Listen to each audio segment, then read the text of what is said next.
Hello, my dear friends. Welcome to the Golden Empire today.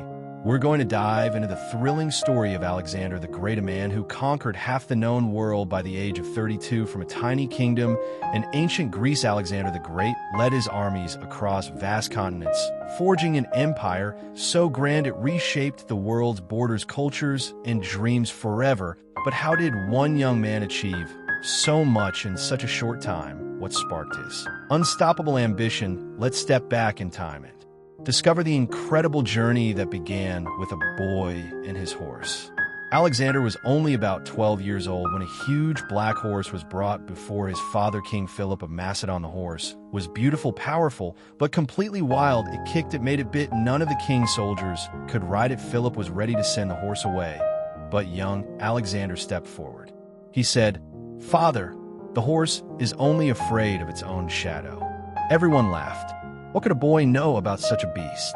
But Alexander insisted. He turned the horse toward the sun so it could no longer see its shadow. Then slowly, calmly, he mounted the animal. The horse ran. It galloped with terrifying speed. But Alexander held firm. He guided it. He controlled it. He became one with it. When he returned, the court was silent. Philip embraced him and said, "My son, you must find a kingdom big enough for your ambitions. Macedonia is too small for you." That horse, named Bucephalus, became Alexander's lifelong companion, carrying him into battle after battle. And in that moment, the world began to see that this boy was not ordinary. As a boy, Alexander wasn't just learning swordsmanship or riding, he was reading. His tutor was the great philosopher Aristotle, who filled his head with stories of Homer's Iliad. Alexander loved one hero above all, Achilles the warrior, who chose glory over a long, quiet life. He would walk around with a copy of the Iliad, even sleeping with it under his pillow. But here's the conflict. Achilles was a legend, untouchable, almost a god. Alexander, he was just a prince, small in a rough, dangerous world. People wondered, could this boy ever match the greatness he worshipped? He whispered to himself, "I will not only equal Achilles, I will surpass him." That dream would burn in his heart for the rest of his life. At 16, while his father Philip was away at war, Alexander was left in charge of Macedonia. Many thought he's too young, he will fail. But suddenly, a neighboring tribe rebelled. The chance had come to prove himself or be remembered as a boy who couldn't hold power. Alexander didn't hide. He raised an army, marched to battle, and crushed the rebels. He didn't just win, he built a city on their land and named it Alexandropolis after himself. Imagine that. While most teenagers were still dreaming, Alexander was already building cities with his name on them. The message was clear. He was no longer just the king's son. He was a leader, but the greatest conflict was inside his own home. King Philip was a brilliant general, but he was also ambitious, ruthless, and unfaithful. Tension grew between father and son. Alexander often felt ignored, overshadowed, even humiliated.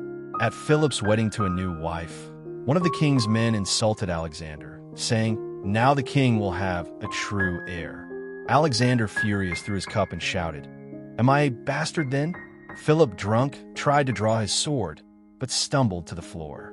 Alexander looked down at him and mocked. Here is the man who plans to conquer the world, yet he cannot even rise from his own bed. The court was shocked. Father and son were on the edge of war with each other, and then suddenly Philip was assassinated. Alexander was only 20 years old. The crown fell onto his head. Now the boy who dreamed of Achilles would have to prove himself, not in stories but in blood and battle. Alexander had just become king. Greece was restless. Enemies whispered, "He is too young, and he cannot lead." To prove them wrong, Alexander marched into Asia with an army of 40,000. At the Granicus River, Persian satraps waited with their cavalry. Confident this boy king would drown in his first war, Alexander's generals begged him, "Do not attack today. The river is too dangerous. Wait." But Alexander refused. He shouted, "I will not steal victory. I will earn it," and charged across the river with his men. The Persians attacked fiercely. Alexander's helmet was struck. His sword broke. A Persian noble raised an axe to split his skull, but at the last second, a loyal soldier cut the attacker down. Alexander survived, drenched in blood and mud, but victorious. The world now knew the boy was a warrior. But one victory wasn't enough. The true test came at Issus, where the great Persian king, Darius III himself, appeared with an army far larger than Alexander's. When Darius saw Alexander, he threw a spear, nearly hitting him. But Alexander didn't flinch. He led his cavalry straight into the heart of the Persian line, aiming not at soldiers, but at Darius himself. The Persians broke. Darius fled the battlefield in his chariot, leaving behind his mother, wife, and children. That night, Alexander entered Darius' tent. Gold, jewels, silk, treasures beyond imagination. But instead of stealing, he treated Darius' captured family with honor. And here lies the conflict. Was Alexander just a conqueror? Or did he believe truly that he was building something greater? A new world where enemies became allies? Then came Gaugamela, the battle that would decide the fate of empires. Darius returned, this time with perhaps 1,000,000 men, wore elephants and scythe chariots. The Persians stretched across the horizon like an endless wave. Alexander's army was outnumbered at least 5-1. His men looked at him nervously. Some whispered, "This is madness. We cannot win." But Alexander stood before them and said, "The enemy is not stronger. They are only more numerous. Victory comes not from numbers, but from courage." When the battle began, Alexander waited for the perfect moment. Then he led a wedge of cavalry slicing through the Persian line like lightning, aiming once again for Darius. The Persian king panicked and fled. The great Persian empire built over centuries collapsed in a single day. At just 25 years old, Alexander was now the ruler of half the known world. After Gaugamela, Alexander walked into Babylon, the richest city on earth. Gold palaces, gardens, it was all his. People bowed before him, calling him King of Asia. But Alexander wanted more. He said, "I am not just a king. I am chosen by the gods." His soldiers began to worry. They had followed him because he was one of them, a leader who ate with them, bled with them. But now, was he drifting away? Still, Alexander pushed further east through deserts across mountains, chasing the idea of a world united under one ruler. When he reached Persia's heart, he did something no Greek king had ever done. He married Roxana, a Persian princess. Not only that, he forced thousands of his soldiers to marry Persian women as well. To Alexander, it was a symbol. Greeks and Persians no longer enemies, but one family. To his men, it was betrayal. They whispered, "Is he still Greek? Or is he trying to become Persian himself?" The seeds of doubt began to grow.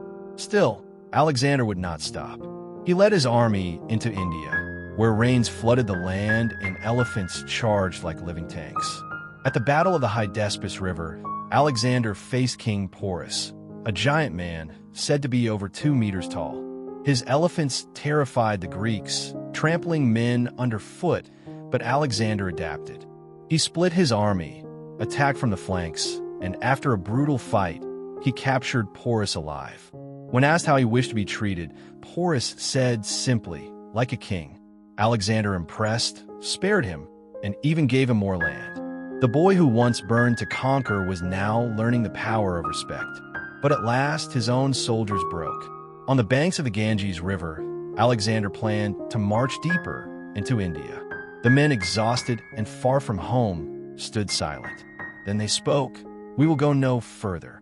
For the first time in his life, Alexander could not win. He begged. He offered rewards. He even wept, but his army stayed firm. At last, Alexander turned back. He had conquered everything he could, except the hearts of men who only wanted to go home. On the way back from India, Alexander chose the hardest path, the Gadrosian Desert, endless sand-burning heat, no water. His soldiers collapsed under the sun, horses died, supplies ran out. Some said Alexander chose this route to prove that nothing, not even nature, could stop him, but the cost was terrible. Thousands perished. When at last they emerged, the men were alive but broken. On the way back from India, Alexander chose the hardest path, the Gadrosian Desert, endless sand-burning heat, no water. His soldiers collapsed under the sun. Horses died, supplies ran out. Some said Alexander chose this route to prove that nothing, not even nature, could stop him. But the cost was terrible. Thousands perished. When at last they emerged, the men were alive but broken. In June 323 BCE, after a night of heavy drinking, Alexander fell sick. Some said it was malaria. Others whispered poison. For days, he grew weaker, unable to speak. His soldiers, desperate, filed past his bed. 2 weeks to rise, Alexander raised only his hand in silent farewell. Then at just 32 years old, the conqueror of the world was gone. After his death, his generals fought each other, tearing the empire apart. No one man could hold what Alexander had built. And yet, his legacy lived on. Greek ideas, art, and science spread across Asia. Cities he founded, like Alexandria in Egypt, became centers of learning for centuries. But the question remained, was Alexander a hero who united the world or a tyrant who destroyed it? If this story inspired you, please give it a like, share it with a friend who loves learning, and subscribe to the Golden Empire. Together, we can grow in wisdom and improve our English.